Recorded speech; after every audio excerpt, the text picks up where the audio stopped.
If you haven't got problems, I feel bad for your son. I got 99 problems and a bitch ain't one. Good morning. CBG Productions presents Slade Sports Squad. Hey, good morning, everybody. This is David, And this is Alex and we are coming to you. We're live streaming on YouTube today. for the very first time. Very first time. in our podcast Yeah. history. So Don't get camera shy over there, Alex. I'm So, trying not to, but that thing staring right at you, you know. yeah, it's a whole different ball game. I feel like once we get some listeners and all that good stuff, or some followers and people start watching us, it's gonna be a different ball game for Yeah, sure. definitely will be. But let's jump right into this. So Yeah, the first topic we got today is the Denver Nuggets. Yeah, the Nuggets, they have been playing some pretty decent basketball. More than decent, in my eyes. Yeah, I mean, they're sitting atop of the Western Conference right now. Yeah, only a half game lead, but at the same time, the Western Conference is never really a runaway conference. Right. I mean, we had a rough 2-game road trip. Went to LA, got beat by the Clippers. Mm-hmm. I mean, they beat us pretty good, 132 to 111, and then we went into San Antonio and we hung close with them for a while, and then San Antonio went on a 15-0 run in the fourth period. Right. So that really sort of sealed the deal there. So we'll see. I mean, they continue to play good ball, and they're missing players. Right. So let me ask you this: with the way that the Nuggets have been playing, who do you think the key contributor on this team is? The key contributor on this team, it changes from night to night. Yeah. Jokic, I mean, he shows up, Right. most of the time. Mm-hmm. And then Jamal Murray. Jamal Murray dropped 31 last night Right. on San Antonio. Yeah. So you have some key contributors. I mean, I'm going to butcher his name, Herman Gomez, I believe. Yeah. The other night, he had a great night again in the loss against the Spurs. Right. So, I mean, last I saw, he was 5 for 5 on 3-pointers. He was just knocking them down. And then the Nuggets went cold in the fourth quarter. They couldn't hit a and see shot that to save their lives. last week we were talking about it a little bit, and we said that this Denver Nugget team had some things that they had to work on. Not a bad team by any means, but definitely some room for improvement, especially if they want to stay in this top seed. And one of those things, I believe, because I've been watching a lot of the games, trying to keep up with all of them, and I've noticed that a lot more times than not, they'll go cold in the fourth quarter. Now, not the whole fourth quarter, but they'll let teams get those 15-0 runs, Right. and then they try and come back from it. And a lot of teams, I mean, throughout a game, they have those spells where, they go cold. Right, but I would rather have that spell earlier in the game. Fourth quarter is not the time or the place for that to be happening, especially when you're trying to win games against people like San Antonio and the Clippers, who are very winnable. Those are winnable games, and they should. They are. And I understand we've only lost 11 games, 33 games in, but at the same time, you gotta be consistent. Yeah, the Clippers are not a bad team. Clippers are 21 and 14. Right. So they're a good squad. They're sitting in the number 4 seed right now. Mm-hmm. So they're a good basketball team. Right. San Antonio, they're just sitting half game out of the 8th seed spot. Right. So it's not like we went on the road and we lost to the Atlanta Hawks. Right. That would be different. I understand. It's not like we're blowing games, but I'm saying to be able to hold on to this first place in the Western Conference, they're going to have to do better than that. Oh, I agree. And it's going to be a long, tough stretch, Right. Especially when you get into, after the All-Star break. Mm-hmm. That's when you really start, finding out what your team's really about, Right. what you're made of. Because that's when players start to wear down. They start to get tired. The grind of the season, Yeah. just starts to wear on you. And some of these teams like the Clippers, we're going to see them a couple more times before this season is over. And if we really want to get ahead and stay in this first place role, then we can't be splitting games with them. Right. Like tonight. We go on the road. We play the Phoenix Suns. Right. Phoenix Suns are 9-27. Yeah, so not a good basketball We team. cannot go down there and lose that basketball game. Right. And then after that we come back home and play the Knicks, and that's not a good basketball team really either. Right. No, they're 9-27 as well. Right. So we have some very winnable games. We should win them. We should bury these teams. Right. And hopefully we do. And see, that's not the thing that I'm really most worried about. You know, if we went out against all these garbage teams who've only won 10 games so far or 9 games so far, then I'm okay with that. But we've got to win games against tough teams like the Lakers, San Antonio, Golden State, which we have this been. Nuggets Yeah. team has proven that they can do. But the later the season goes, the more those wins start to matter. And if you let some of those get away, by the time postseason rolls around, you're going to think, man, we really should have had that game. Right. Or I really want that game back. Because even though placement in the playoffs is not really, I mean, anything can happen in the playoffs, I get it. But why not help your team out and try and get a first round, or a home court advantage, Yeah, and I think that's what this team strives for now.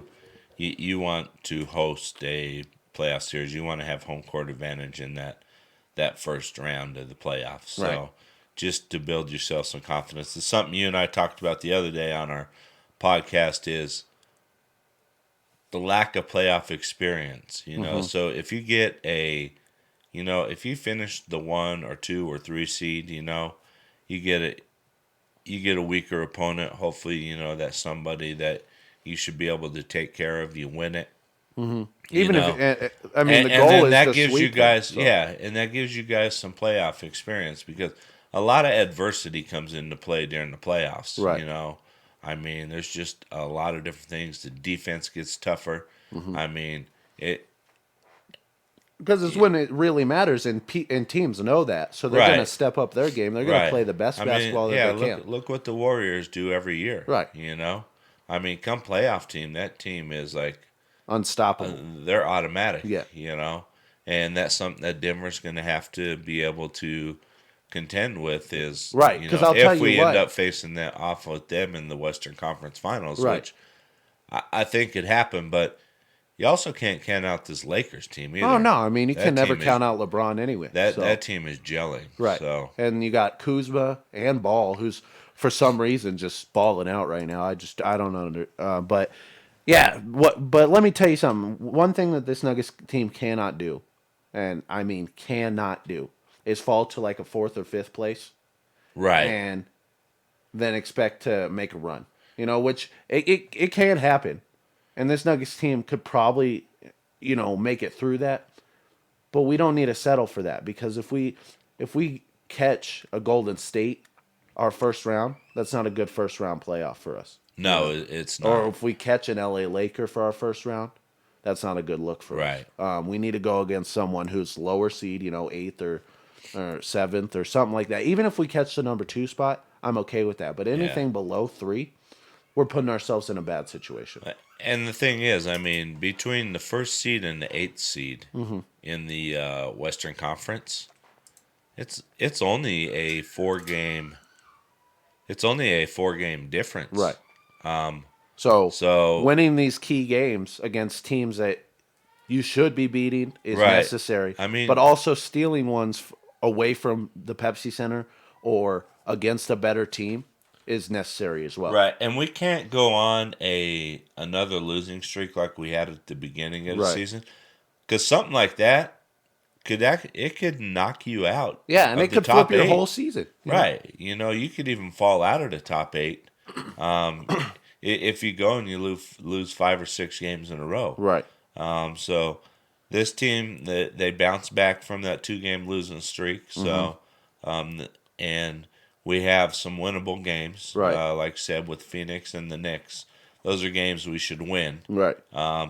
So that'll sort of wipe out those 2 losses. But And I know this is a little way from now, but we got a couple primetime games. The one at Utah on ESPN.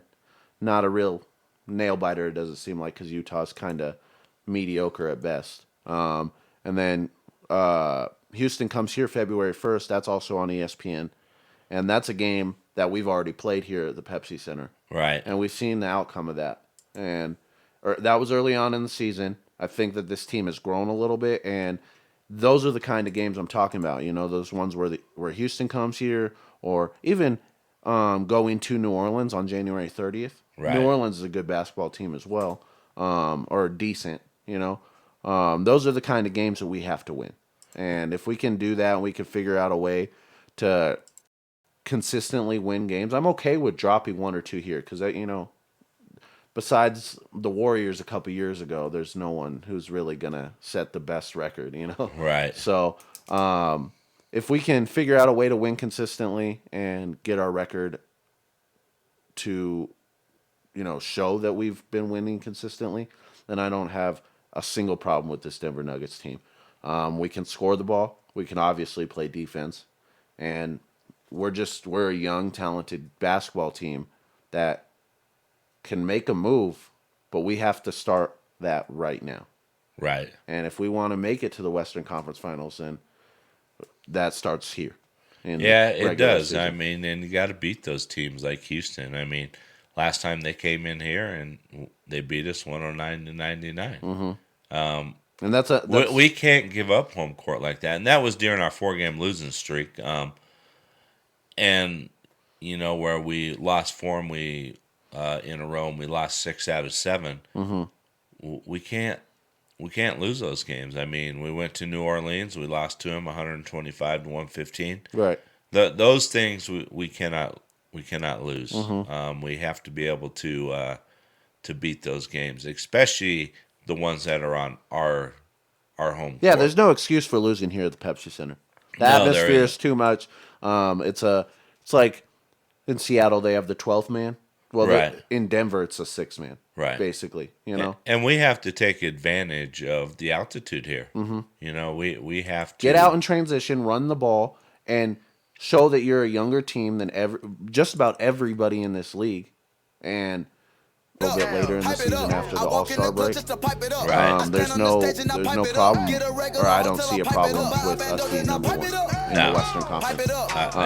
With the talent that we have and the coaching that we have, this is a high caliber team. Right. So, we'll see how it goes.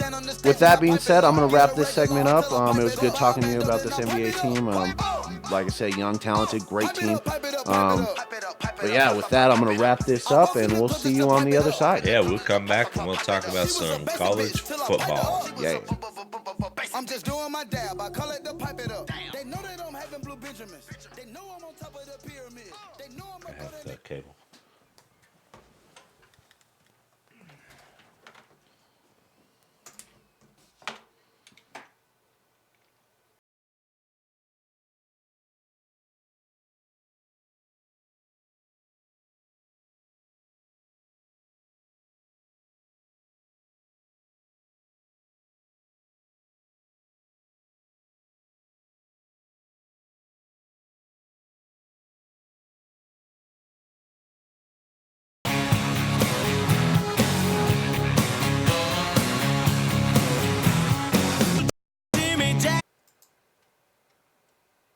Auburn put a beat down on Purdue. The final score was 63-14. Wow. Yeah, they had 56 points at the half, so that they pulled it back a little bit because they only scored 7 points in the second half. Holy crap! I mean, they probably could have posted 80 points on Purdue if they would have wanted to. Right. They had it going. Mm-hmm. Jarrett Stidham, 15 of 21, 373 yards and 5 touchdowns. Wow. What do you think of him coming out? I mean, I'm not sure if he's if he's a senior this year, or if he has one more year. Who's that? Jarrett Stidham, the quarterback for Auburn. Yeah, I'm not sure. I've watched a couple Auburn games this year though, and the things I've seen from that dude, not necessarily a gunslinger. I don't think doesn't really rip it down the field as much as he probably could, but that's within the Auburn offense, and definitely that game was kind of a show out game for him, I think. So well played by him, and I'm not sure if he's drafting or going in or eligible for the draft this year, or if he'll be coming back another year. But if he does come back for Auburn, then that's a good look for them. Yeah, and I'm not sure either. And I'm trying to figure this out. I'm having some computer issues over here. Seems like everything has come to a screech. Now people get pumped up about these bowl games. You know, whether you're a college team or that went 7-6 like Arizona State, to be in that position to play for something against someone in a competitive atmosphere. It's always fun, you know. A lot of pro players are sitting out, or people who have the prospect of going into the NFL are setting out of these bowl games, and I get it. You know, don't want to get hurt before, the combine or whatever it may be. But still interesting to watch some of these games. Yeah, So, back at Jarrett Stidham. I'm sorry, my computer finally decided to revive itself. He's a junior, so I don't know if he's gonna come out. What his thing is. I mean, this year he passed for almost 2,800 yards. He had a 61% completion, 18 touchdowns, 5 interceptions. nice. I mean, he's not a quarterback that's going to go out and just win games for you. Right. He's more your game manager type guy. I hate that term. It's such Well, a I do stupid too. term. I mean, what else do we use though? I So- just call him a quarterback. He's All right, he's a an quarter- average All quarterback. right, dude, man. All right. He's Calm not down, Drew, bro. He's not Drew Brees. He's not Right, Tom Brady. He's right. not going to go out there and He's- put up 500 for you, but he can get you there. He can put you in the position to win a football game. He's 6'3", 215 pounds. I mean, he has the size Yeah, to play he's- in the NFL. Maybe he could develop into a good quarterback. quarterback, Right. like a pro style quarterback in the NFL. So, Right. and he has the ability to run. He can run the ball too. Yeah. So, And in the NFL, if you're going to go to the NFL, it's always something that a team likes to have, a mobile quarterback. Look at Russell Wilson and Patrick Mahomes, even Jared. well, and I just think that's the way the NFL is. Well, yeah, I mean, the NFL has developed into a speed game. It's Right. all about who's faster. Right. Yeah, strength plays a big toll in it, but at the end of the day, it's all about speed. Right. So, So yeah, we'll get back to score. Sorry to get off topic on that. I know Iowa State and Washington State. That was probably the best Closest. bowl game yesterday. Right. Washington State ended up winning at 28-26. Iowa State failed on a 2-point conversion down at the end of the game, to be able to tie that thing up and possibly send it into overtime. So Iowa State had a good season. They're 8-5. yeah, ranked number 24. Right. So, I mean, they've had a decent recruiting class so far this year. I mean, I think they're probably about 45th in their recruiting class. So, I mean, it's not a top 25. right. But barring catastrophic failure, I wouldn't be surprised to see him back again in the top 25 next year. I wouldn't either. So- I think this team grew up a lot. They lost some games that they probably shouldn't have lost. Right. But that'll help them with next season. Right. And they got a good head coach in Matt Campbell. The thing is, I mean, you're at Iowa State. I mean, and nothing against Iowa State, but it's just like Colorado State. It's just like, some of these other schools that Don't really have a lot of draw to them, They don't. right, and you go there and you're successful. You make the program successful, and then next thing you know, the SEC or Big Ten or somebody like that comes a calling. Well, and the way I look at trying it to is, hire you. if you get say you have a star athlete who played high school football and he was great, he did a lot of good things, but no one really noticed him, Right. except for two teams, and one of those teams was Iowa State, and one of those teams was, let's say, Clemson. Right. Someone who has a powerhouse program. That kid's gonna go to Clemson most likely. Well, yeah, and it really depends too. I mean, the kid may look at it and say, you know what, I'm going to go to Clemson and I'm not going to start right away. Right. I go to Iowa State and I'm going to start. Like David Montgomery, the running back for Iowa State. Mm-hmm. Great game yesterday. 26 carries, 124 yards, one touchdown, you know. Right.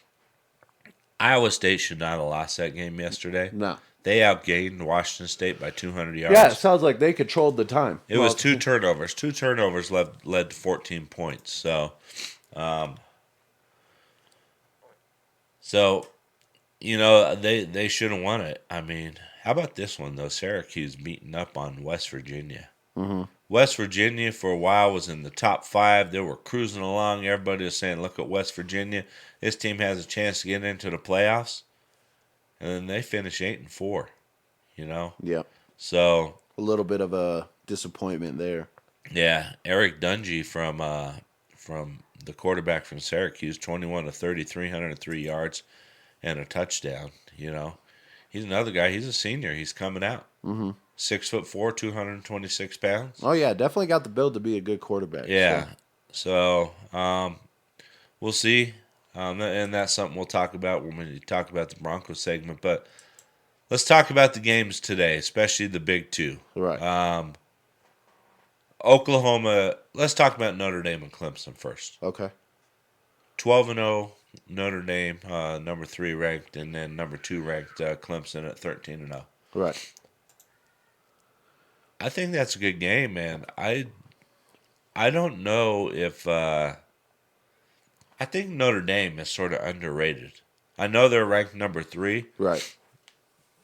I think a lot of people are just, they sort of have flown under the radar all season. Right. You know, and I wouldn't be shocked if Notre Dame comes in here and knocks off Clemson. Well, see where that gets me is that Clemson's been a good program, and obviously Notre Dame is a historical college football program. But for me, I'm the exact opposite. I think Notre Dame got here by solely being 12-0. Do you think the name Notre Dame helped? Yeah, definitely. I think that Clemson is a better team, and that'll show. I think Clemson's a better team too. I definitely do. I think Clemson. I just think that with what I saw, because I did watch that, what was it, a Northwestern Notre Dame game, and wasn't necessarily a real close game, but it was close enough to make those Notre Dame fans a little nervous. And if you're close enough with Northwestern, then I don't know if you really deserve to be in the college football playoffs. Right. Now, that being said, they are here, and this kind of situation, this scenario, hypes teams up. Right. This is where you get your best football. I'm not saying that it's going to be a blowout. It could very well be a blowout, but I don't think it will be. I think Notre Dame will step up, come play some good football, but at the end of the day, I think Clemson walks away with the win, and they'll be going to play. Unfortunately, it's going to be Alabama, I think. So, okay, and I'm going to pick Clemson as well. I just said I wouldn't be surprised if Right. Notre Dame went in there and beat them, but I do think I'd like to Clemson- see it because I don't think that Clemson, between these two, I know it sounds weird saying this, thinking that Clemson's going to win, but between these two, I think that Notre Dame could give Alabama a better run for their money. You really think so? I think so. Based on what? Their defense, I think their defense could match up well against Alabama's offense. Boy, I don't know. Clemson has really good defense. I know they do, but I think, and I'm not taking anything away from Clemson, but I think that the better matchup will be Notre Dame against Alabama. I think for TV and viewership, it would be a better game because I think people are tired of Alabama Clemson. Yeah. It's almost every year Alabama. Right, and we've Clemson. seen it before. We know who's going to win. Right. So mean, and that's but you can't say that. I mean, everybody said that. What in 2016 was it? Everybody, Alabama got this. Clemson came in and shocked them, and beat them. Yeah. So Clemson has the players, they have the talent, And probably one of the fewer to hang with Alabama. Yeah, and not only that, one of the head coaches that could probably, outsmart Nick Saban once or twice, because outsmarting Nick Saban is a hard task any day. Right. But to do it in a primetime game in the college football playoff, you got to have some balls to do that. And I think that the Clemson's got the head coach to do it. So it'll be interesting to see who wins that game. As for me, I'm going to go with Notre Dame just because I think it'd be a better game in the national championship. Now, So now you're going with Notre Dame. no, so, I think so a minute ago you went Clemson. no. I'm saying I think Clemson will win this game. Oh, okay. You But want Notre Dame. I want Notre Dame to win. Okay, now I'm following you. Yeah. You were sort of confusing me now. Yeah, no. So- So just to clear this up, I think Clemson will win, but I want Notre Dame to. So Solely for the fact that I think it'll be a better matchup if Notre Dame wins. better matchup against who? Alabama. So you're already marking Alabama in there. Yeah, I mean, you really think that So a let's- one-loss win team against or in Oklahoma is gonna beat Alabama in a playoff game? Well, let's talk about this game. You know, so Oklahoma. I guess the one thing that worries me about Oklahoma can score points. Mm-hmm. You know, and yeah, they haven't faced a defense like Alabama's. Right. You know what? But I remember sitting in this chair and saying that about Alabama. Well, they haven't faced a defense like LSU's, and look what happened. Alabama just went out there and put up some points. So I think Oklahoma, with their schemes and everything else, you know, the way they run that spread offense with the mobile quarterback and everything else, I think that they can, you know, give them a hard time. Right. You know, I think they could possibly. Until Nick Saban figures out what their game plan is, and then just Right, adjust that's to one it. thing. I mean, Alabama makes great halftime adjustments. I mean, we saw that last year in the championship game when Georgia was handily beating them at halftime. Right. And then Alabama just came out and Same dominated this year the against second Georgia. half. You know, I mean, right? Jalen Yeah. Hurts came in and just made him look stupid because no one planned for him. Which, at this point, if you're playing Alabama, you have to plan for both quarterbacks. You do. I mean, because one, I don't know how healthy Tua is going to be. Right. I mean, he just had surgery, 3-4 weeks ago on his ankle. Yeah. It's amazing how quick people can heal up from things now. Yeah. you Well, know? I mean, with all the medical attention that they get and stuff Well, like that. and yeah, the rehab, but I think that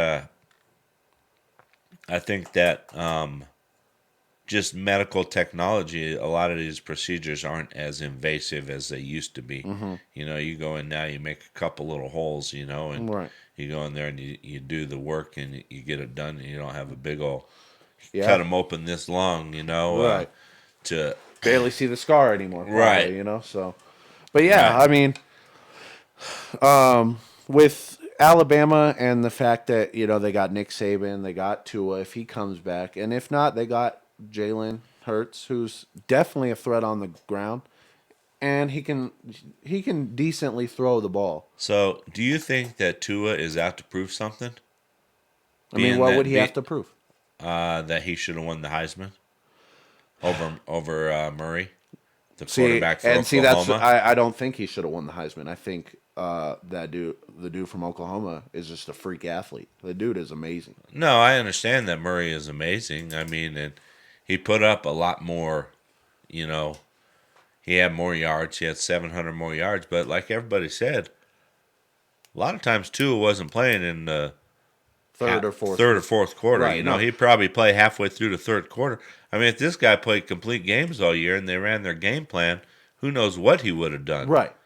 You But know, I mean, that's all speculation, though. Right? No, it is. It is speculation. And you can't win the Heisman off speculation. Right. So So the thing is, Oklahoma gives up 32.5 points a game. yeah, Alabama gives up just a little under 15. So there's quite a spread there. Big difference there. Oklahoma averages 49.5, and Alabama averages 48. So it's really going to come down to which defense can make the plays and stop someone else. Right. Um, Well, those stops are going to have to come late in the fourth quarter. That's That's really And where that's- it's going to matter. That's where Alabama wears you down. Yeah. You know, they just beat you down. Yeah, I mean, and it's like I was talking about when we had that LSU Alabama pregame special. right. Everyone talks about their quarterbacks, and I understand why they're great players. They make a lot of contributions, but a lot of times people forget that Alabama can run the ball just as well as they can throw the ball. Yeah, they can run it. And that's where they win games.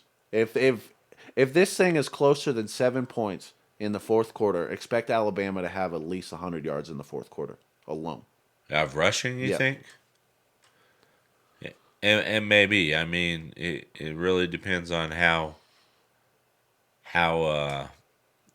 Oklahoma is playing defensively. I mean, who knows? Oklahoma's had almost a month to prepare for this game. They may Yeah. come out and have a killer game plan and a defensive game plan. Right. I just don't know if they have the athletes in the trenches, to match up, because that's where Alabama gets you on both sides of the ball, offense and defense on those lines. It's just a well-rounded team. They wear you down. Yeah. They wear you down, and so I'm going to pick Alabama tonight. I'm also going to pick Clemson. I think it's going to be Clemson and Alabama part 4. Right. People are getting tired of it. People want something different, but you know what?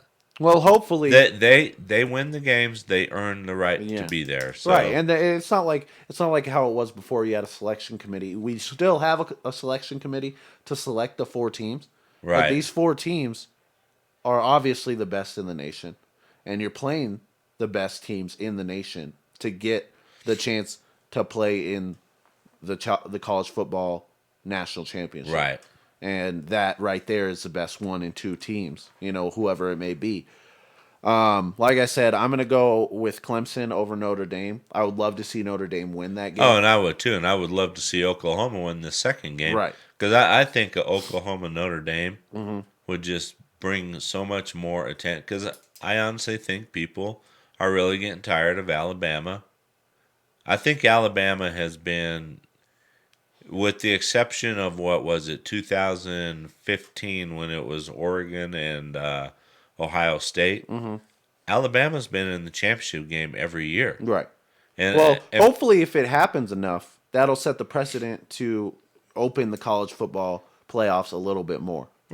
and I understand opening it, and I'm all for opening it, but even if you open it, I mean, what's that going to do? Who's going to knock Alabama off? You slim the chances of Alabama just winning out, because the thing about college football is it's just like pro football. Any given Sunday, Right. The Raiders play the Chiefs this weekend, I think. Right.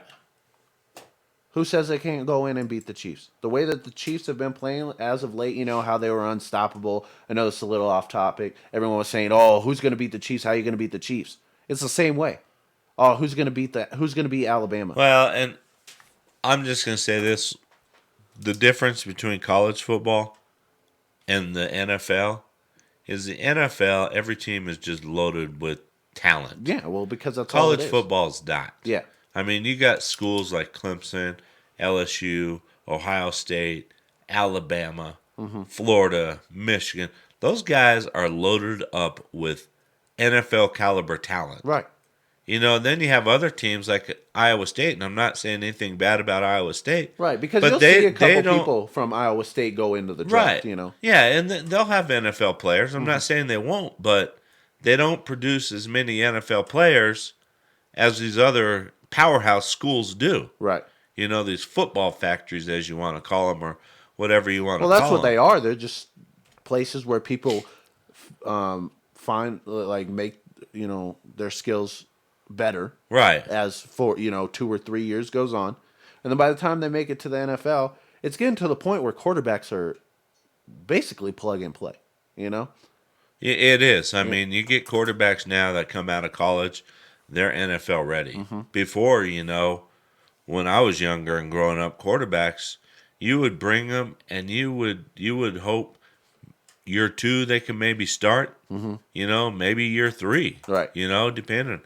You didn't expect these quarterbacks to just come in and automatically they were your starter. Right. You had the exceptions like Dan Marino and John Elway and people like that. Right. I mean, but like Tom Brady, I mean, nobody expected Tom Brady He was to a be what he 6th round was. draft pick. Right. Nobody expected him to even play. Right.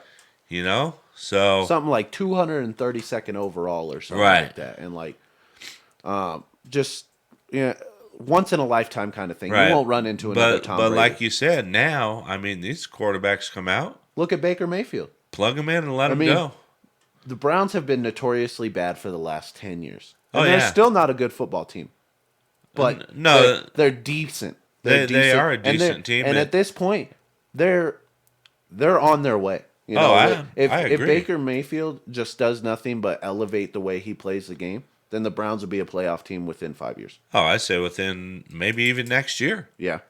I mean, thing is when players are going to look at that team now, Mm-hmm. and it's really going to depend on who. And we're getting way off topic, you Right. know, but who Cleveland picks for their head coach, you know, and their coaching staff. Right. But I mean, there may be free agents that start saying, "I want to go play there." Right. Because they're You an know, that's up-and-coming the team. up and coming team. And not only that, they're young. Right. They are a young team with Nick Chubb as their running back. Right. Baker Mayfield as their quarterback. They got what's his name? Josh Gordon on the outside.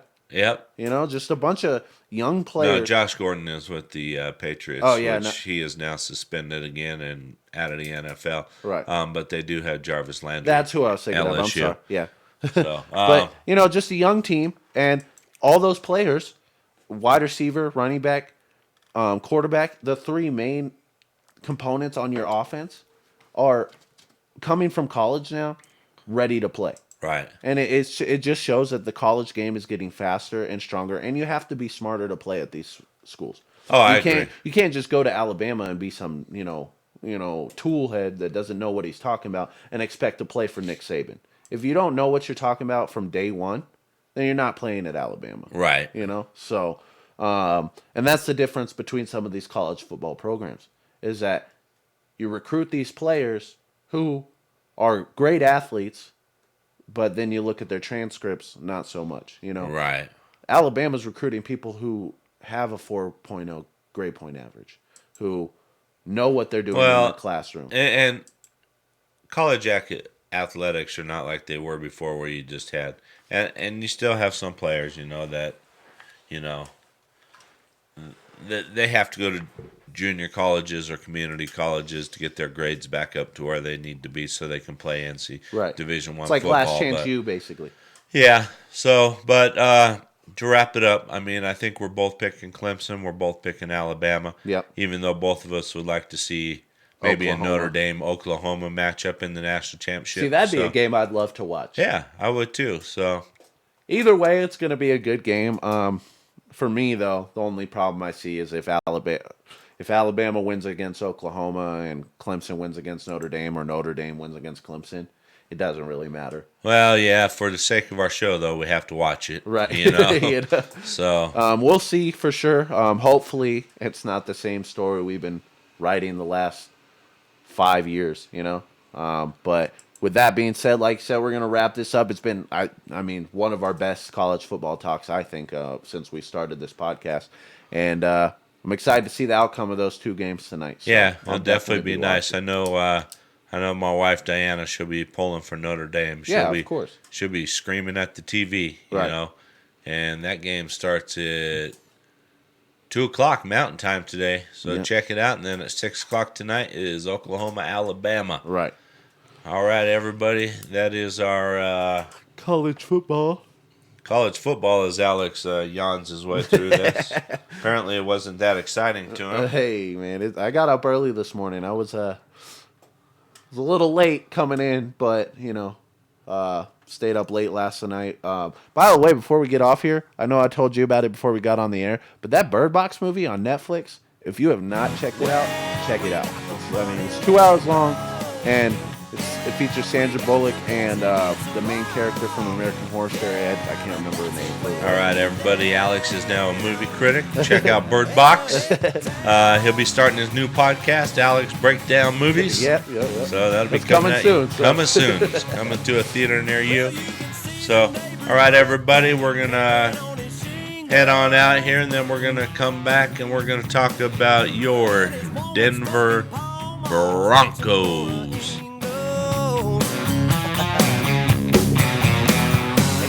It's getting lit.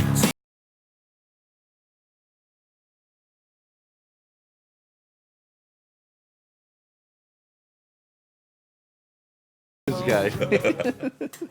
He said, "Come on, everybody, sing along."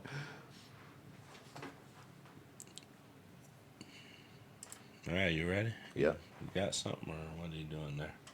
I'm ready whenever you are.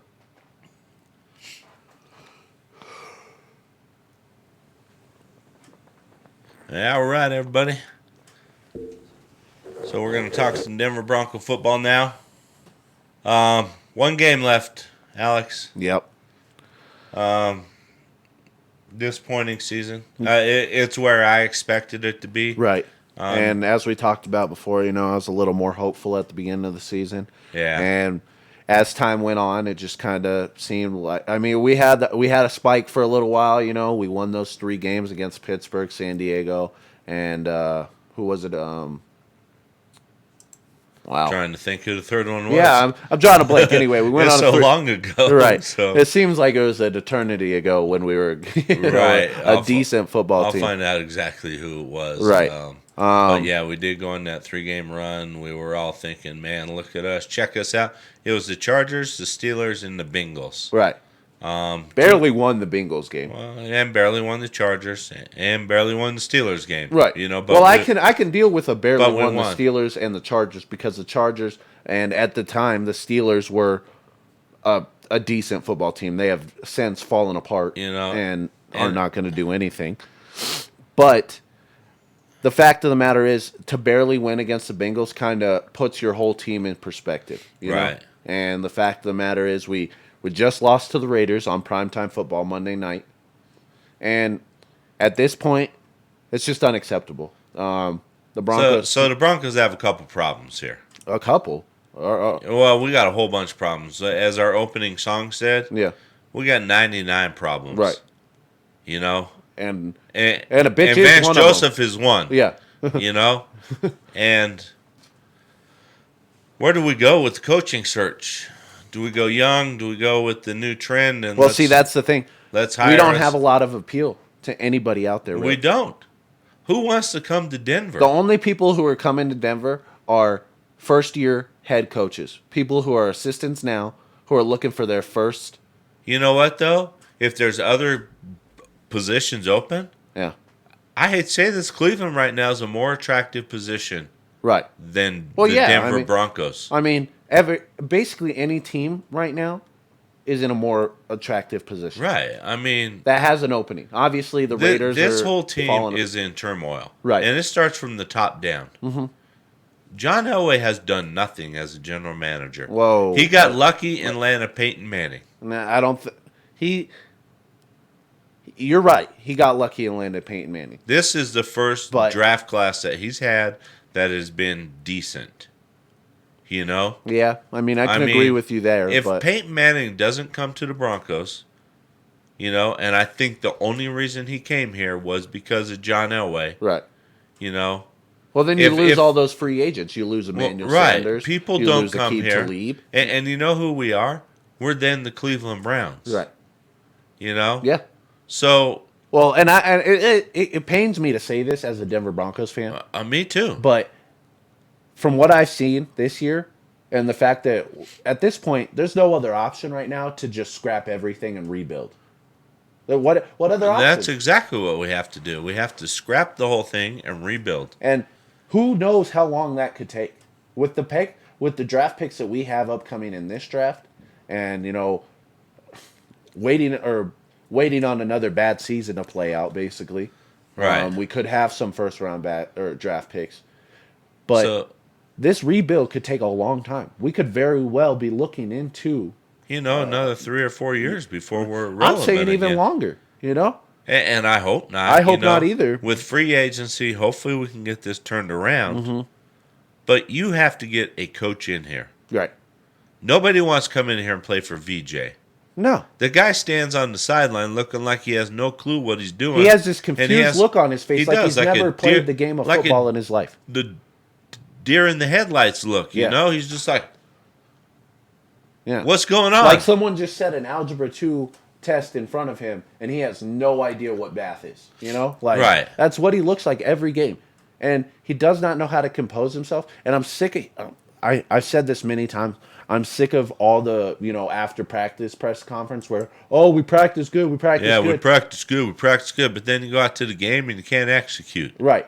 And that's Now, because, it's either game plan is not good, yeah. or Which- you're not motivating these players to play. Right. And I hate to say it because these guys, they're professionals. Yeah. I But don't we ha- saw it on Monday I Night don't have Football. to. I don't have to have somebody at my job motivating me. Right. My boss doesn't have to come give me a damn pep talk every morning and do my job. Right. So you should go out there and do your job As a professional. as a professional. Right. No, But and you I know can- what? Unfortunately, with these athletes, you have to motivate them. Yeah. And what Well, happened? because they don't care. What happened Monday night against the Raiders? Uh-huh. Inexcusable. Roby quit on that play. Right. He's pissed off because Witten called him out. Jason Witten called him out and said he quit. Yeah. He did quit. Right. Yeah. You know, No, and I completely agree. you play hard until the whistle blows. Right. And I'm not putting this solely on Roby because a lot Oh, of I'm not either. because a lot of people on our defensive quit. No, I agree. But he's the one. Including Von Miller. Have you watched some He's of the the tape? one. He's the one who got caught on tape, though. Was Roby? You know? I've seen it. I've watched. I Von watched, Miller seems very frustrated at times and just. But he's supposed to be our going. leader. I know. I understand that. How are it you looks gonna like be a he's going leader? 3/4 speed sometimes. It looks like he doesn't care, which I understand. You're in a position where you're not a playoff team. You have no hope for the future, or right now, there's no hope for the future. It could very well change. It could. Right. But you're our defensive team leader, and not only a defensive team leader, a whole team leader. Our whole team looks at Von Miller because he's our best player, and they expect him to be that guy, the best player. And you're supposed to, not only is Vance Joseph supposed to be there to motivate them, which he's clearly not doing, but Von Miller is supposed to be there to motivate as not only as a captain, but as a friend to some of these players and, a leader. That's what you got to be. Right. And he's just not doing it. No, he's not. When we traded Talib, and everybody, I mean, not everybody, but a lot of people say, "Oh, he got problems. He has off the field." You know what? He was the leader of that defense. Right. He brought that attitude. And the difference We between, don't have that anymore. Right. Now, the difference between Aqib Talib and some of these other guys who have off the field issues is that a lot of time when you see those people with off the field issues, that directly affects the way they play the game because they're so focused on what's going outside the game that they're not focused on the game itself. Right. But Aqib Talib was a different player. And yeah, he had his issues off the field. I will never say that he doesn't. But at least every Sunday, he was coming to play his very best. Right. And you can't ask for more than that. No, you can't. I mean, this dude is a and professional football player. What more do you want from him? that's what we need from John Elway, from Von Miller. Right. And I know, and the guy's had a great season. I'm not going to say he hasn't Right. had a great season, but we're missing that leadership on defense. Yep. And, just because Von Miller's paid the most doesn't mean he has to be the leader. Right. Nobody that I've seen has stepped up to be a leader of that defense. Well, Chris Harris was, I think, until he got hurt. I mean, yeah, And then what are you supposed to do? Stand on the sideline and fire your team up? right. You can't do that. So, I mean, a lot of problems that the Broncos need to address. And that this was just on offseason. the defensive side of the ball. Oh, yeah. We haven't even got to the other side of the Yeah. ball yet. Well, so, let's talk about the coach first. So, Okay. we're going to have our back-to-back losing seasons for the first time in Almost 30 years. more than that, 30-some years, Yeah. almost 40 years. Right. Since 1971. Actually, it's 40-some years. Right. So, in over 40 years, it's first back-to-back losing seasons of this franchise. Yeah. This is one of the most successful franchises in the NFL Right. on a win-loss record. Yep. So one, does the coach have to go? Yeah. Because I've heard talk out there. Yeah, me too. I've heard talk that doesn't really matter who you bring in as long as you have the same quarterback that you have. Right. Well, Well, see, that's the thing. I think we should. Or is Vance Joseph just at a point where we got to let you go just to change some culture around here? I think we let him go because he's not doing his job. It's not, And I agree. It's I not mean, about the culture now. Because right now we are not a winning team. No, we're not. And we can't be a winning team with a coach that doesn't know. He shouldn't be in a head coaching role. I'm not saying that the dude doesn't have. Right. Vance Joseph is a coordinator. Right. And there's nothing wrong with that. I mean, look at Wade Phillips. Right. Wade Phillips was not successful as a head coach. Right. But he's a great coordinator. Yeah. You know, and I'm missing him in Denver. Yeah, there's already rumors that as soon as Vance Joseph is fired here, that Cincinnati's going to hire him as their defensive coordinator. You know? And I don't mind that because our defense had good schemes. Talk about a dude. How's this guy, Marvin Lewis, keep his job in Cincinnati? That's a question that you don't know the answer. I don't know the answer. That guy must have. The only person who knows the answer have some dirt on somebody. Right, exactly. The only person who knows the answer is Marvin Lewis. Yeah. So, Marvin Lewis and the owner of that team are the only ones that can answer that question. Right. So there must be something going on out there. Now let me run this theory by you real quick, okay? So right. I've heard a couple rumors of this. You know, we know that Mike McCarthy's out of Green Bay. Right. What would you say to bringing him here to Denver if he was willing?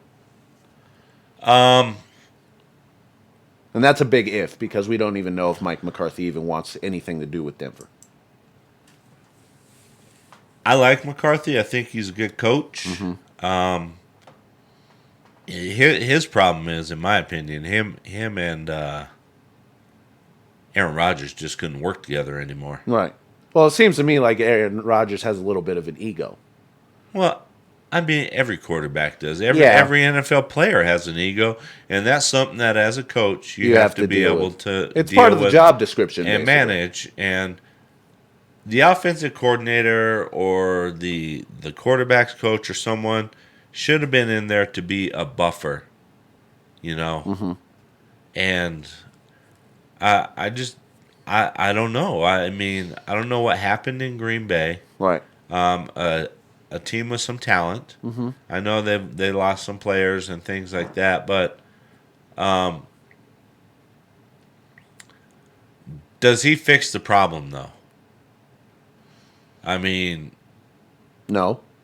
I mean, he's a step towards the right direction. Is he the kind of coach that can attract players? You know, I would think so. I mean, just with his coaching background, the fact that he was with Green Bay for so long, and that Green Bay team wasn't really a Super Bowl contender, but that team just underachieved so much. Yeah. I mean, Aaron Rodgers only won Super Bowl. Yeah. One Super Bowl well, that's because title. I'm a firm believer that Green Bay didn't do everything in its power to surround him with the right talent.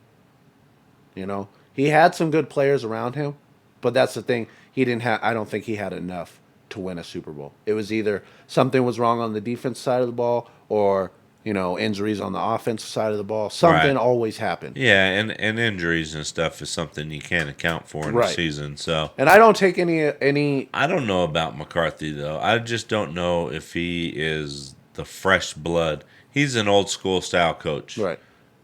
Is Denver going to try to morph into more of the new style NFL? Right.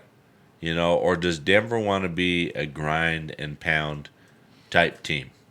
Whatever it is, we have to. Do we want to be like a Pittsburgh Steeler type team where, you know what, you're not going to get caught up in all this RPO stuff, and you have a quarterback who can stand in the pocket, take the hits, deliver the ball. Right. You got a great running game, but I mean, there's just so many problems on this team that need to be fixed. Well, see, the head coach is one. Right. Well, let me say this real quick. The problem with our team is that we don't have an identity. We don't have someone like you. When you think of New England, what do you think of? Tom Brady. Right. Or Bill Belichick. Right. And what is their identity? Old school football, basically. Right. And they've developed their game to where it's kind of like a. It's a hybrid. It's a mix of it, and but they have an identity. Every championship team has an identity or a contender.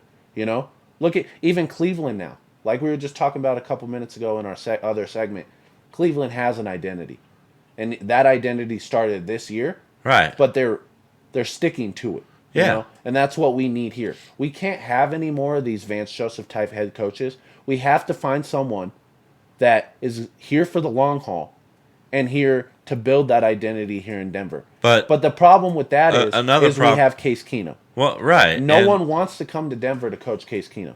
Well, and the problem is, we're not bringing in players. Right. You know, I mean, Case Keenum this year compared to last year, I mean, it's not horrible. I mean, this year for the Broncos, and this is only through 15 games. His completion percentage is 62%. Last year, it was 67.5 in Minnesota. Right. His yards this year, 3,598. Yeah, statistically, the dude's having a career year. 3,547. The big one, though, 14 interceptions this year compared to 7 last year. Right. Doubled his interceptions. That's huge. Yeah. You know? You can't turn the He's ball made over some in the costly- NFL and expect to win Right. games. He's made some costly interceptions.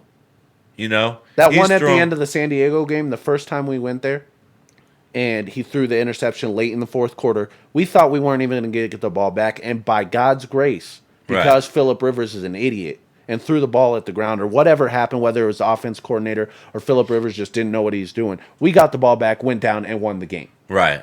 But without that happening, without that major catastrophic failure from the LA Chargers, we don't win that game. I mean, last week against the Raiders, he throws 2 more interceptions. Right. It's like, come on, that defense isn't even good. Right. They got rid of their best player in a pass rush. And then we let the dude who backs him up look like an all-pro. Right. Like, So, one, we know Vance Joseph is gone. right.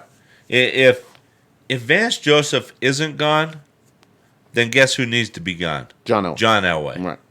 No, You know, if John Elway cannot put his ego to the side and say, you know what, I screwed up, I made a bad decision, Right. you're out. Oh, and see the You know, the thing is, he held on too long with Paxton Lynch. yeah, no, Because he wanted to prove everybody right that, I knew what I was doing when I drafted this guy. but you Well, didn't know what you were unfortunately, you doing. You didn't. were taking a chance on someone coming out of Memphis who doesn't even run anywhere near close to a pro style offense. Right. Doesn't know anything. The dude would rather sit at home and play Fortnite. And you're telling me that you thought he was the guy? No. Yeah. You took a chance and you were wrong. He's not who we thought he was. Right. Right. If you're gonna crown him, then crown his ass. All right. Like I just don't understand. And the thing is, right now, because of the way that this organization is, with Pat Bowlen, being under the medical certain circumstances he is, it's kind of like, you remember when you were younger and your mom would leave you at home for a few minutes to run to the grocery store, and she'd be like, "Don't do anything bad because I'll be right back." Right.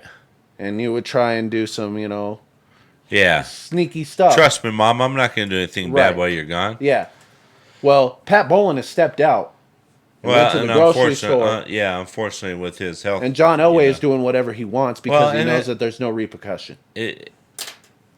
It's that whole team, the whole trustee team or whatever they're called. That they just have this team in complete turmoil. Right.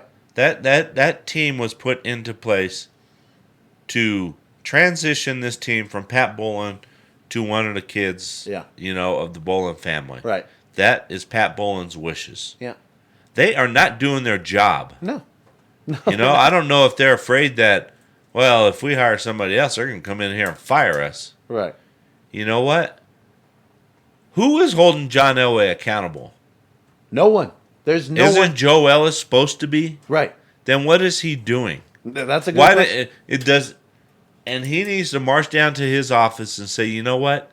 You got 1 year to fix this. Right. You don't fix it, you're done. Well, I think kind of in the back of John Elway's mind and everybody in that front office is that this is John Elway's last straw. I think it is. John Elway better do something And magical. I'm not saying that we have to come out next season and win 10 games. I'm telling you But what. if we're not taking a step in the right direction next year, Right. John Elway's gone. Yeah. And I hate to say it. So because, back to the coaching search, though. Right. You mentioned McCarthy. What about Shanahan? Well, that's only if he's willing to come back. Too. Well, and I think him and Elway have sat down, and at least the rumors say they've sat down, they've worked out their differences. Right. You know, Denver was at a point where they were ready to fire Vance Joseph last year and bring Shanahan in. Right. So I think Elway and Shanahan may have had an agreement. The problem is they're saying that Joe Ellis squashed it. You know, I don't know if that's the truth or what, if Joe Ellis squashed it. Or, Right. And if that's the case, why? Mike Shanahan has done nothing but good here in Denver. Right. And he's done everything you've asked him to in a manageable time. You know? Well, we need to bring somebody in who's going to be able to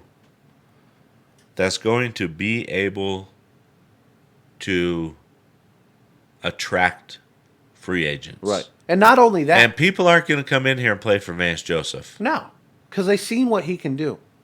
Now, people know what Mike Shanahan can do, what Right. Mike McCarthy can do. Right.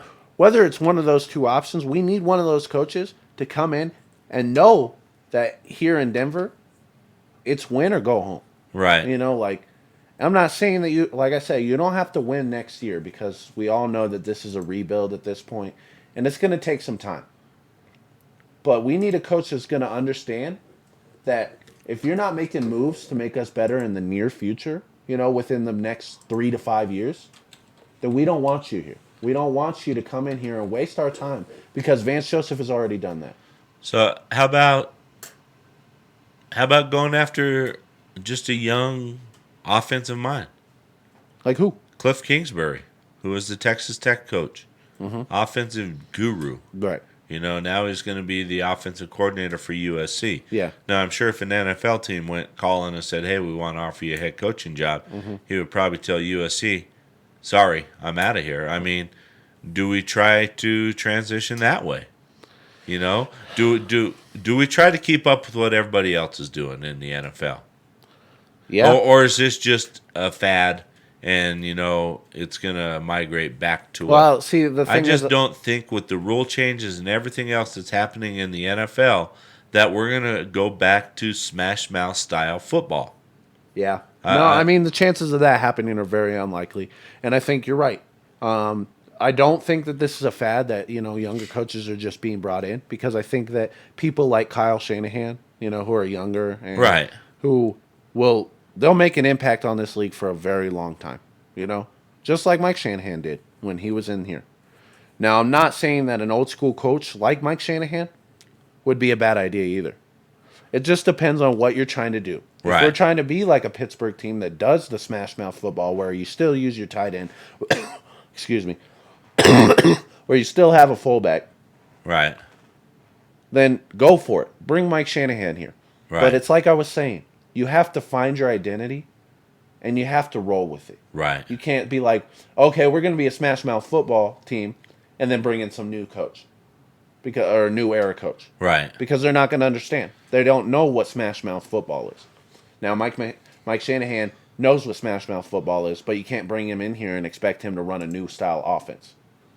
Like I mean, it's like I say, you have to find your identity and you have to stick I'm to going to it. disagree with that statement because Mike Shanahan was on the cutting edge of this whole RPO style offense when he brought RG3 to Yeah, Washington. but RG3 wasn't even successful. They got to the playoffs his first year. Unfortunately, he had an injury. Right. You know, he was successful. He was very successful. You know, and then they went to Kirk Cousins. Right. And, you know, I just think where Shanahan messed that whole thing up is he rushed RG3 back. Yeah. When RG3 hurt his knee. Mm-hmm. You know, and I think that did him more damage. So, Well, I wasn't a firm believer that RG3 was going to make an impact on this league anyway. I think he could have. I don't know. I think He's kind of like a Jalen Hurts kind of guy. Can run the ball real well and can throw the ball. RG3 can throw. He can't throw the ball 50 yards downfield. Oh, yeah, he can. No, he can't. Dude, go back and look at some of the tape from Baylor when he played there. That guy was slinging the rock, man. So he can throw the ball around. Right. And he even did it at Washington. Unfortunately, an injury got him. Mm-hmm. And then, you know, Shanahan left or was out. Right. And then next thing you know it, Kirk Cousins takes over, you know, and RG3 has been bounced around the league. Mm-hmm. What if Denver brought him in here? Take a look at him. Think he's too old now or what? Ooh, RG3? Yeah. I don't know. Where is he even in the league anymore? I believe he's with the Ravens. Oh, really? See, and that's something that really made me mad too. Because last year, knowing what or not knowing, like taking the guess on Paxton Lynch really screwed us, I think. Oh, it did. Because That set us back. solely for the fact that we missed on this draft. We went out.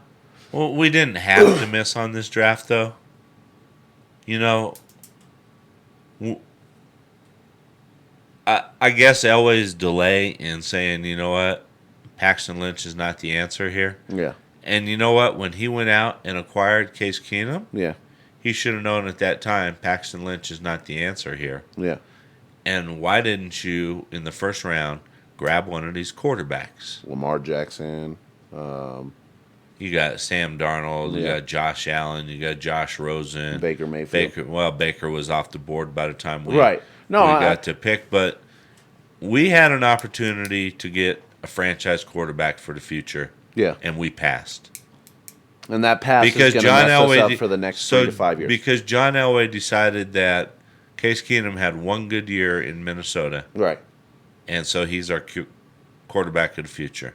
My thing is, I think John Elway wanted Kirk Cousins, which I'm glad he didn't work out. I would rather have Kirk Cousins than Case Keenum. I'm glad it didn't work out. I'm just going to say that. I'm not. Tell me I'm wrong though. Would you rather have would you stick with Case Keenum or go with Kirk Cousins? With the season that Kirk Cousins had this year. If I had to pick one, I would pick Kirk Cousins. Right. But you know I've been what? saying that since day one. I'm not picking one. I wouldn't have wanted either. Well, at But least with Kirk Cousins, you have the chance of him being a franchise quarterback. We knew when Case Keenum came here, all he was a journeyman. What the heck has Kirk Cousins done? Tell me. Look at his stats. Look at his career stats. I'll look it up. Yeah, why don't you look him up? And if it's just numbers you're worried about, you know? I mean, come on. How many playoff games has he won? Not many. Not with the Redskins. Right. So, I mean, what did he do in Washington that everybody said he was such a good quarterback? And then he goes to Minnesota, a team that played in the NFC Championship game last year, and look where they're at. Yeah, they're playing for a wild card tonight, basically. Right. Or on Sunday. He was the answer that was going to get him a Super Bowl. You know? And I think he still will be the answer. I think that, I mean, how long is his contract in Minnesota? That's not the question. The question, the thing is, he was coming in, and he was going to automatically elevate this team to a Super Bowl possible champion. Right. And it just didn't happen this year. He's battling for a wild card. He hasn't had a great season. You know, yeah, he completes 70% of his passes, you know. How many but they throw the interceptions ball does he around. 10. Okay, so that's 4 more, or that's 4 less. 4 less. But you know what? And they won 8 games. They won 8 games. That's the difference. Well, so they won 2 more games than us? I'd rather have 2 more games than be sitting here wondering what the hell we're going to do for the next 3 years. Okay. At least this is my point. At least the Minnesota Vikings have an idea in their head where they want to go with this team, and they're making it happen. It may not be as pretty as they wanted it to be as soon as they wanted it to be, but I promise you that within the next, however long Kirk Cousins is here, I promise that he will be better, and this team will be a playoff caliber team. I just don't see Kirk Cousins being that kind He of... threw for over 4,000 yards this year. You know what? It's not just stats unless you're playing fantasy football. We're not playing fantasy football. This is real football. I know, but he's average. And he has not done what they brought him in to do. Also, 29 touchdowns isn't what you want. That's fantasy football stats. No, that's what wins you games. That's what wins you games. Really? Yeah. Okay, so why are they sitting there battling for a wild card spot? I could be very wrong on this, but from what it looks like their defenses just fell off. So you're going to blame them? Okay. So you're going to jump on the Kirk Cousins bandwagon. I've been on the Kirk Cousins bandwagon. I told you this at the beginning of the year before we got Case Keenum that we should have gone after Kirk Cousins. Why? Why not? He's a better option. He's a better rounded, Well, one, Kirk Cousins didn't want to come here. Okay. So that's the issue right there. But why? Why? Because of Van Probably Sosa. because of the coach. Yeah. So then what happened is Elway panicked Right. and grabbed Case Keenum. Yeah. Instead of just saying, you know what, guys, we're going And to that's pass. what- We'll keep Trevor Siemian for this year. We'll draft a quarterback. Right. And we'll have him ready. Right. A horrible decision by John Elway, in my opinion. Yeah. Horrible. Right. It's not a good way to get your quarterback of the future. Is take somebody who's been a journeyman in his whole career, Right. and then he turns around. He has one good season with a very good football team last year, Yeah. and all of a sudden he's our savior. Right. You can't take it. You can't make a journeyman a franchise quarterback. It's like you can't turn a hoe into a housewife. You know, like it's the truth. You cannot turn someone who's just jumped around from team to team their whole career into a franchise quarterback. And if you can, then it's probably a once in a lifetime kind of thing. You know. It's like, No, I agree. You know, and I'm just saying, like, with the options that we had this previous postseason, we got the worst end of the stick. right. And I'm just saying that I believe that Kirk Cousins would have done a lot better here in Denver if we would have given him the chance. Right. I think that at this point in the season, if we would have gone out and got Kirk Cousins and he was our quarterback here in Denver, and I understand that he didn't want to come here, that's fine. But money talks. You offer that dude enough money, he's going to go anywhere you want. I don't care what you say, where you're going. And I know that we didn't want to pay that money, that's fine. But we have to accept the repercussions of that. And the fact of the matter is that Minnesota's sitting at 8-6, and we're sitting at 6-10, or we're going to be. You know? Right. So, at least in Minnesota, they're fighting for a playoff spot. I mean, and that's true. You know, and it's a huge battle. I mean, they have to go to Chicago and win. Right. And then Chicago's a good and then if football they win team. and if they win against Chicago, that's who they'll play in the wild card too. Most well, likely. yeah, more than likely they might. So, I don't know. The NFL used to have a rule where you couldn't face a division opponent in the first round, like the wild card round, but I don't know if that's a thing anymore. So they may have done away with that. So I'm not sure about that, but Kirk Cousins needs to deliver, you know. Yeah. But I think that is what happened. Is John Elway panicked and went out and got Case Keenum, Yeah. which in my opinion, and I think everybody's now hindsight, that was a bad decision. Yeah. Now, can we blame some of his poor play on the offensive line? Yeah, definitely. I mean, our offensive line is bad. Yeah. Garrett mean- Bowles has no business being here. Really the only one that I see we keep is our center, and that's Pratis, right?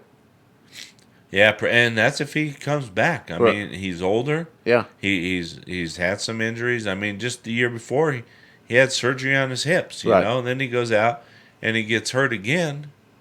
You know, Case Keenum was sacked 33 times. Yeah. You know, and I know. And see, You know. that's another problem for this Minnesota Vikings team as well, is that Kirk Cousins was sacked 3 more times at 36. Right. So I understand that. But the thing is, Case Keenum put up these numbers in Minnesota Right. that he did last year. And their offensive line is not that great. It's not much better than Denver's. No. You know? So what... I know Case Keenum. Case Keenum has made some very bad decisions here. Yeah. You know, with throwing balls he shouldn't throw, holding on to the ball way too long in Right. the pocket, and putting way too much pressure. And rolling out of the pocket into pressure when you don't need to. Step up in the pocket And it's like he doesn't have an awareness of what's going on around him. Right. And instead of stepping up in the pocket, he panics. He rolls out to the sides where the pressure's coming from. where those You got defensive those ends are defensive getting ends more and pushing more up. athletic every year. Yeah. You get people like Vaughn. You're not going to outrun dudes like that. No, never. So, and then you end up you either throw the ball away, you throw an interception, Yeah. Throw into a tight window. Yeah, hurting ourselves, Either that or he was checking down way too early. Where we had the pass blocking that we needed. We needed something downfield. Like, I've seen it so many times this season where it's 3rd and 10, and we throw a little check down to Devontae Booker or to Phillip Lindsay or something like that. Right, and I think these last 3 games, the lack of receivers hurt him too. Yeah, definitely. No experience. You lost Emmanuel Sanders. That was your main guy. Yeah. You traded away DT because... and I agree with. I do too, because Cortland Sutton is going to be the guy. Or he's he is. He's a rookie. as much and as the it guy showed. as we can make him with, the scenario we have at quarterback. you know? Right. So, I with that think- being said, so let me ask you this. With everything that's going on right now in this offseason, what is the biggest thing that we have to do this offseason to get our team rolling in the right direction? Hire a competent head coach. Okay. And who would That's that be number for you? Mike Shanahan. Mike Shanahan? Yeah. Okay. And Um, so we bring in Mike Shanahan. What do we do with Case Keenum? Do we bring in a younger quarterback and just sit him and let him eat up $18 million? No, I would draft a quarterback, Mm-hmm. and being that you have Case Keenum, you could draft your quarterback in the 2nd or 3rd round. It's not, and you've said this before, it's not a quarterback heavy draft. No. We missed it. We missed the bus last year. Yeah. To get a franchise quarterback. And I'm not saying there's not a franchise quarterback out there, because it's very possible that there is. Right. But you know what? It's not like the class that there was last year. Mm-hmm. So, I think you draft quarterback.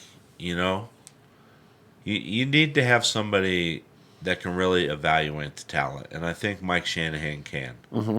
I don't think Vance Joseph had the ability to evaluate the talent. I don't know why John Elway is having such a hard time evaluating talent, Right. especially at a quarterback at a position where he is one of the greatest to play. Right. You think know? you would and I think what it is he's And maybe that hurts him. yeah. Maybe. Maybe. That hurts him a little bit. Yeah.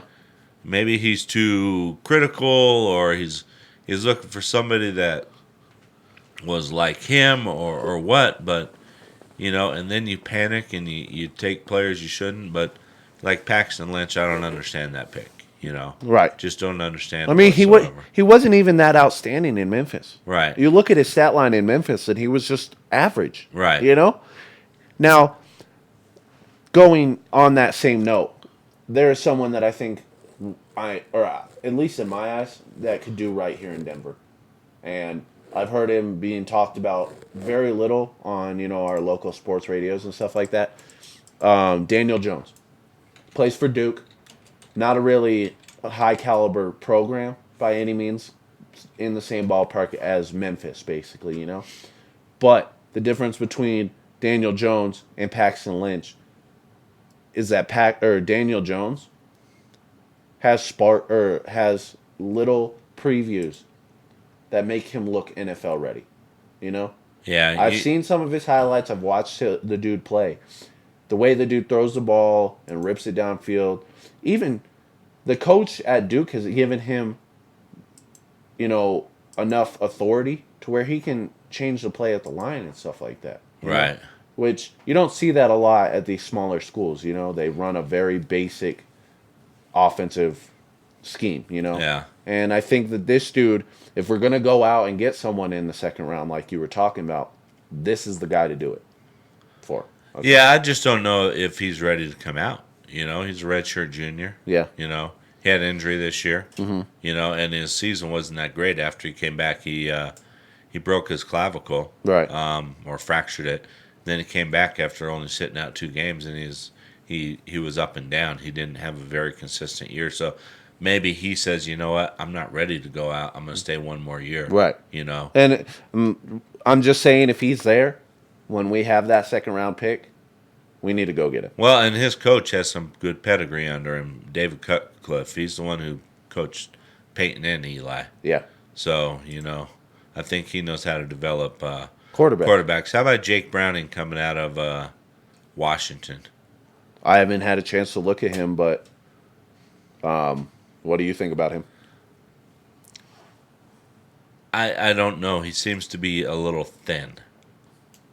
Like weight-wise? Yeah, he's 6'2", but 210 pounds. I mean, I would want to see him more maybe around... Yeah, but they could fix that in the offseason. 225. Yeah. So, but yeah, he can put on weight. Yeah. He was an average quarterback. The guy who I like the best, is Drew Lock out of Missouri. Oh, yeah. I think this guy has the ability to really... Yeah, and I've watched a couple in. Mizzou games this year, and Yeah. I've seen him make some throws that I'm just sitting here like, wow, that dude really just threw it there.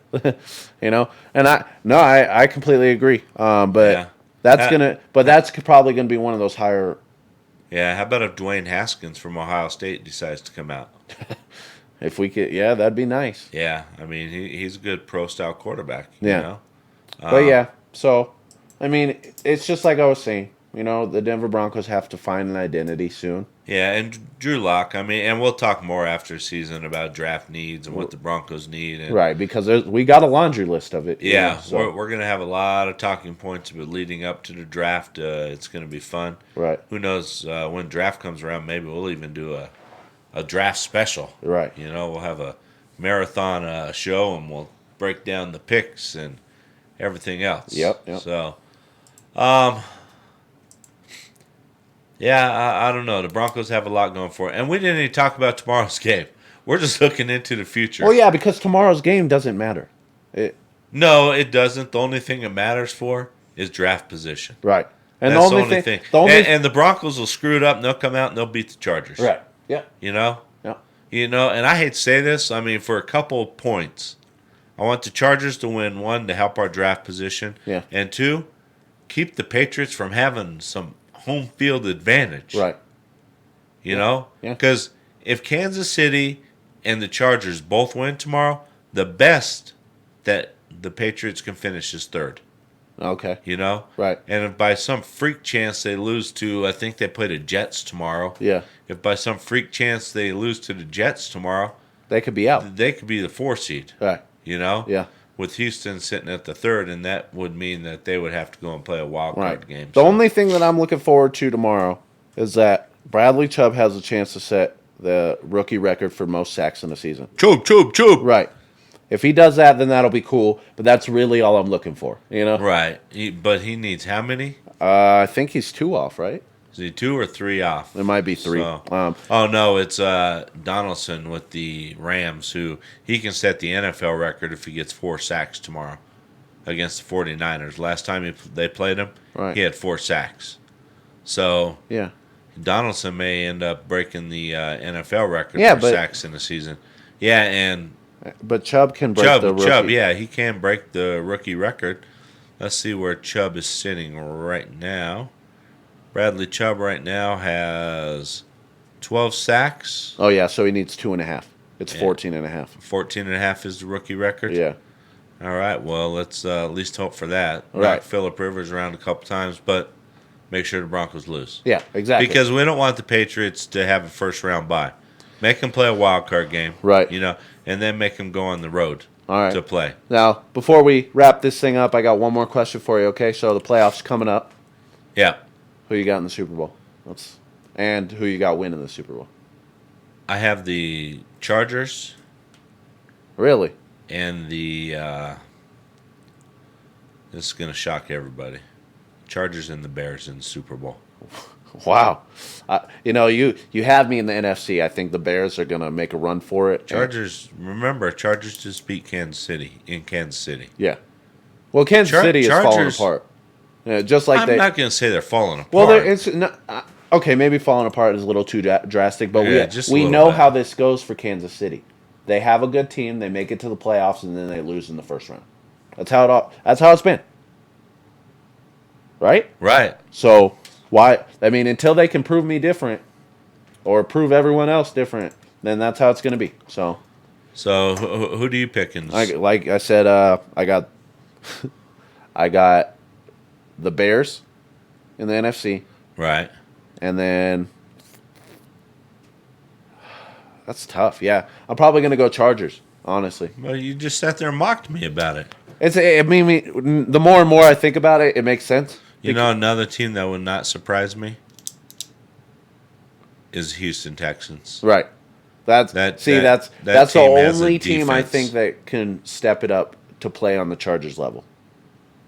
Yeah. Unless, I mean, the you good can- thing is if the Patriots make it to the playoffs, well, they're making the playoffs. They Right. already won their division. Right. So it's a matter of whether they're going to be hosting playoff games besides a wild card game. yeah, Because if they finish where they're at right now, they're hosting a wild card game. right. And then But after that's the that, thing; you can never count out Tom Brady. He could go from a wild you card can't. into the Super Bowl. You can't count them out, but they're going to have to go on the road to do it. Okay, I don't see both Kansas City and the Chargers losing tomorrow. okay, I think that maybe one of the two may lose, right. and if it's going to be anybody, it would be the Chargers. Cuz Denver can beat the Chargers. Well, yeah, we've proven that. I mean, we already beat them. We went to LA and we beat them in the Right. soccer field. Yeah, So Hey, it's a field. at the pitch. right. We beat them at the pitch. Yeah. Hey, So do you see what they were having a bunch of problems their last home game with the field, the way that the grass was, like the turf or whatever. It was there just big patches of grass were coming up, and it was all holy and stuff like that. Huh. People, they were actually talking about it on First Take a couple days ago, and saying it was just like a huge injury, like that's worse than the Mexico City field Right. that the teams refused to go play at, right, huh? yeah. So- but anyway, I know we're getting a little off topic. Yeah. But we like we were talking about, we got a lot to talk about in this offseason. I know that we got one more game against the Chargers. Yep, we'll do a wrap up of the season next week. Yeah. Hopefully by then we'll know what direction Denver is moving as far as if they're going to let Vance Joseph go. Right. I would say it's 95% that they're going to let him go. I'd say it's It- like 99.9. And I hope you're right. I just had this weird feeling in my head. Well, best believe that- that if Vance Joseph is signed back, or if he's coming back next year, there's going to be a riot here in Denver. There's going to be some very unhappy fans. Yeah, including me and you, because I know you don't want to see him back. I don't want to see him back. Now, if he comes back, which I know this won't happen, but if he comes back as a coordinator, I'm fine with that. But if he comes back as our head coach, then we got problems. Right. But with that being said, that was our Broncos segment for today. I know it's been a little bit longer than usual. It's 11:10 here in Denver. Been recording for about an hour and a half now, and it's been a fun time. Like we were talking about earlier, our first YouTube live. Yep. Getting a little bit familiar Hope with that everybody stuff. liked that. Yeah.